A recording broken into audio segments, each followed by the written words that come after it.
नमस्कार साथियों, भारतीय जनता पार्टी अनुसूचित जाति मोर्चा हरियाणा का प्रदेश अध्यक्ष का दायित्व मिलने पर आज मैं हिसार जिला कार्यालय अनुसूचित जाति मोर्चा कार्यकर्ता मिलन समारोह में पहुंचा हूं।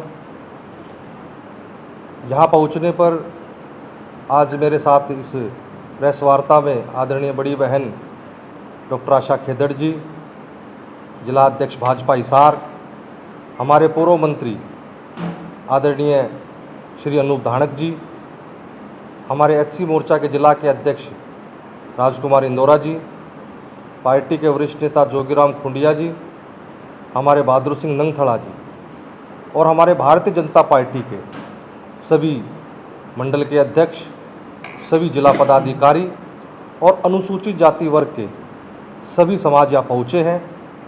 मैं सबका सर्वप्रथम उनका धन्यवाद करता हूं कि सभी साथी यहां आए और उन्होंने मेरा स्वागत भी किया। साथियों, आज प्रदेश सरकार और केंद्रीय सरकार अनुसूचित जाति मोर्चा और अनुसूचित जाति वर्ग के लिए जिस प्रकार से काम कर रही है, मैं प्रदेश के मुख्यमंत्री आदरणीय श्री नायब सैनी जी का धन्यवाद करता हूं। आज युवाओं के लिए, गरीबों के लिए और हमारी पार्टी 6 अप्रैल 1980 को बनी और जब भारतीय जनता पार्टी का निर्माण हुआ तो उसका एक ही लक्ष्य था, जो अंतिम व्यक्ति, जो अंतिम पायदान पर व्यक्ति खड़ा है, उसका विकास किस प्रकार से हो। और उसी काम को आगे बढ़ाते हुए देश के यशस्वी प्रधानमंत्री श्री नरेंद्र मोदी जी, हमारे यशस्वी मुख्यमंत्री आदरणीय श्री नायब सैनी जी, उसी विचारधारा के साथ आज प्रत्येक अनुसूचित जाति वर्ग के भाई और बहनों का विकास कर रहे हैं। अनेक योजनाएं, केंद्र की भी व प्रदेश की भी, जो अनुसूचित जाति वर्ग के लोगों को उसका लाभ मिल रहा है, आप उसको अच्छी तरह देख रहे हैं। चाहे मैं जनधन खाते योजना की बात करूं, चाहे मैं उज्ज्वला योजना की बात करूं, या मैं बात करूं हमारे फ्री में जो हमारे इलाज हो रहे हैं आयुष्मान कार्ड के माध्यम से, सबसे ज़्यादा अगर किसी ने इलाज किया है, ये ऑन रिकॉर्ड बात है कि अनुसूचित जाति वर्ग के लोगों को ही हुआ है। अगर हम स्कॉलरशिप की बात करें, हमारे छात्रवृत्ति योजना, अंबेडकर छात्रवृत्ति योजना या अन्य प्रकार की जितनी भी छात्रों के लिए योजना है, या एंटरप्रेन्योर बनने की बात है, आज देश के प्रधानमंत्री जी कहते हैं कि अनुसूचित जाति वर्ग नौकरी लेने वाला नहीं, देने वाला भी बन रहा है। ये सिर्फ मोदी जी ही ऐसा सोच सकते हैं। साथियों, मैं आपके चैनल के माध्यम से एक बात और कहना चाहता हूँ। आज अनुसूचित जाति और हमारे सभी भाई मोदी जी का धन्यवाद करते हैं, क्योंकि मैं जिस प्रकार से, मेरा कल सिरसा में भी कार्यक्रम था, डब्बावाड़ी में भी, फतेहाबाद, और रास्ते में अगर मैं ढंडूर भी रुका हूँ 10 मिनट, तो सभी मोदी जी का, हमारे यशस्वी मुख्यमंत्री श्री नायब सैनी जी का, हमारी प्रदेशाध्यक्षा आज डॉक्टर अर्चना गुप्ता जी का धन्यवाद करते हैं कि जिस प्रकार से वो हमारी चिंता कर रहे हैं। हम आज अनुसूचित जाति वर्ग सभी भाई और बहन आज भारतीय जनता पार्टी के साथ जुड़े हैं। नोडल एससी वर्ग के जो तमाम गणमान्य लोग हैं, बड़े बड़े पदाधिकारियों पर आसीन हुए हैं, लेकिन जो गरीब तबका एससी वर्ग का, वो हमेशा मौजूदा सरकार के ऊपर आरोप लगाता है कि उन्हें अनदेखा किया जाता है। मई महीने में सफाई कर्मचारियों की 14 दिन हड़ताल चली, सरकार के साथ टेबल टॉक कोई बातचीत मान ली गई, लेकिन अब दोबारा वो लोग 13 दिन से हड़ताल पर बैठे हैं। एससी कम्युनिटी के सबसे ज़्यादा लोग जो है सफाई कर्मचारी।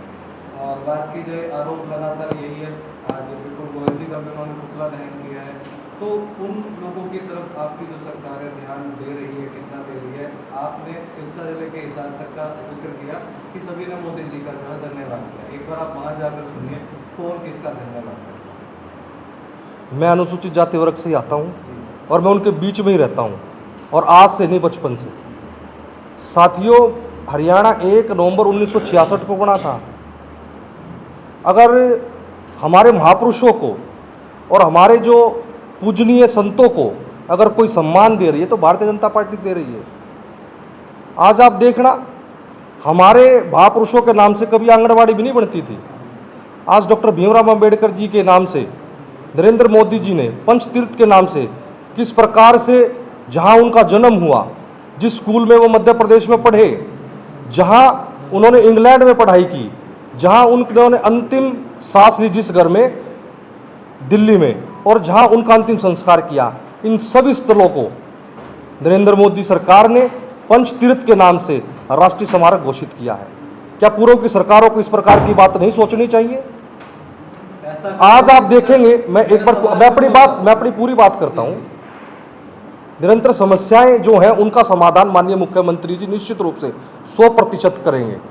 अगर आप इस विषय पर आ रहे हैं, अब तक और पहले तक आप देखना कि हमारी सरकार ने, भारतीय जनता पार्टी की सरकार ने ही हमारे उन भाइयों की तनख्वाह बढ़ाने का काम किया है। कितना एक अंतराल गैप किया है पूरा। अच्छा, उनको पहले कभी उनको काम करते हुए कई बार गैस होती है गड्ढे के अंदर, तो उनका कई बार देहांत होता था, उसका कोई प्रावधान नहीं था, उनको नौकरी नहीं मिलती थी, उनके आगे वाली संतान को ना उनको कोई लाभ मिलता था। हमारी सरकार ने योजनाएं बनाई। अगर इस प्रकार की कोई घटना घटती है तो उसको सरकार उसके साथ खड़ी है, उसको आर्थिक रूप से भी सहयोग करती है। अगर आप बात करेंगे भाई साहब, हरियाणा, मैं फिर कहता हूं, हरियाणा 1 नवंबर 1966 को बना, अनेकों सरकार आई, सबने अनुसूचित जाति, जितनी भी सरकार आई, सिर्फ सबने अनुसूचित जाति वर्ग का इस्तेमाल किया वोट के रूप में। अगर वास्तविकता की बात करें तो भारतीय जनता पार्टी ही वो सरकार है जिसने इस समाज के बारे में सोचा और इस समाज को सही स्थान देने का काम किया है। आपने बात करी है ऐसी छात्र योजना जो काफी लेट आ रही है, पोस्ट मैट्रिक योजना की बात समय पे नहीं आ। हो सकता है कुछ त्रुटि हो, क्योंकि अब ऑनलाइन का जमाना चल चुका है, तो कोई पोर्टल में कोई दिक्कत आई होगी, उसको हमारे सरकार उसको जल्द ही हम उसका काम भी ठीक कर लेंगे। अगर ऐसी कोई, आपने कहा महापुरुषों का सम्मान किया जाता है पार्टी के अंदर, एक आश्रम के अंदर एक अपने आप को संत बताने वाला भारतीय जनता पार्टी के नेता के सामने कहता है कि राम में शक्ति होती तो चोरी नहीं होती। भाई साहब, मैंने ऐसी कोई वीडियो देखी नहीं और मुझे इस बात की कोई जानकारी नहीं। सर, आपने जितने लोग कब्जे गिनवाई भारतीय जनता पार्टी के, नरेंद्र मोदी जो हमारे देश के प्रधानमंत्री, क्या पूरे हरियाणा भर में उन उपलब्धियों की वजह से जो पिछले 13 दिन से कोड़े के अंबार पर लगे हुए हैं, जो सफाई कर्मचारी धरने के ऊपर बैठे हैं, उनका धरना खत्म हो पाएगा? क्या हट पाएगा? क्या बीमारियां जो अब होने के कगार मैं आपको बताता हूँ, निश्चित रूप से पहले भी भारतीय जनता पार्टी ने ही और हमारे मुख्यमंत्री जी ने उनकी समस्या का समाधान किया है। जल्द से जल्द इस समस्या का समाधान भी हम कर लेंगे। संविधान की बात करते हैं, रूरल की बात करते हैं, 33% जो है पंचायती जमीन ऐसी कम्युनिटी को दी जाती है, मगर आज भी जो कब्जे हैं वहाँ सफेद पीला पत्ता चला दिया जाता है, मगर जो ऐसी समाज में भी वंचित रहता है। 33% संवैधानिक जो है रूल में। क्या रूल में भाई साहब? पंचायती जमीन जो है 33%, अगर हम संवैधानिक की बात करें तो ऐसी कम्युनिटी की जी, तो मगर आज भी क्या है, वहाँ पीले पंजे चलते हैं और कई बार ये देखा जाता है कि देखो, सरकारों ने, जब भी हमारी सरकार, मैंने पिछले काफ़ी दिन से मैं देख रहा हूँ, कहीं इस प्रकार की छूट-मूट घटना हो सकती है ऐसी। बाकी जो हमारे समाज के लोगों को प्लाट दिए थे 100-100 गज के, उन पे कब्जे नहीं कर पा रहे थे। वो माननीय मनोहर लाल जी के शासन में भी उन प्लाटों पे कब्जा उनको, हमारे SC वर्ग के लोगों को दिलवाने का काम किया।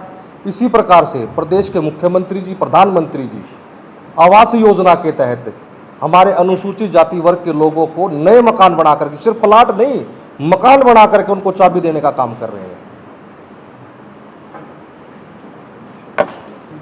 धन्यवाद, सभी साथियों का धन्यवाद।